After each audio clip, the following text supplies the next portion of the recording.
তাহলে কি এবার রোমান রিংস এবং সেথ রলিন্স একসঙ্গে যুক্ত হবেন, আবার দু ভাই একসঙ্গে মিল হয়ে যাবেন?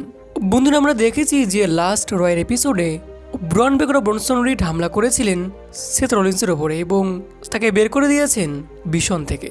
আর একইভাবে কিন্তু তার আগের দিন ক্রাউন জেলে ব্রেকার এবং রিড হামলা করেছিলেন রোমানকে।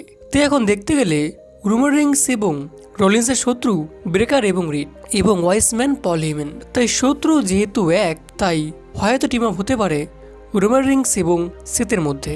বাট এই টিম আপ এখন হবে না, এটি হবে পরবর্তীকালে। কারণ অরিজিনালি প্ল্যান এমনটা হয়েছিল যে রাসেলমেনিয়া 42-তে মানে এর পরের বছরে রোমান রিংস এবং রলিন্সের মধ্যে একটি ম্যাচ হতো, কিন্তু সেথের ইনজুরির কারণে সেই ম্যাচটি এখন হয়তো বা পসিবল নাও হতে পারে এবং কাহিনী অনেক বেশি পরিবর্তন হয়ে গিয়েছে। তাই এখন সেথ রলিন্স হয়তো কিছু মাসের জন্য চলে যাবেন এবং পরবর্তীকালে যখন তিনি ফিরবেন তখন সেথ টিম আপ করতে পারেন রোমানের সঙ্গে।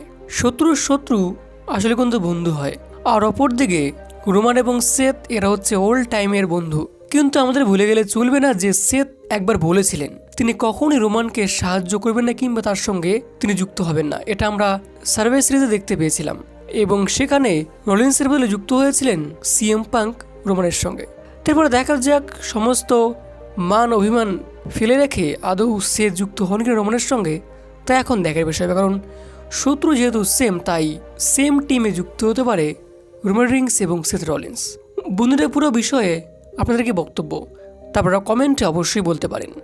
বাট এই টিমটি হলে আবারও ফিরে আসবে ওল্ড শিল্ড ভাই, দেখা যাক কী হয়।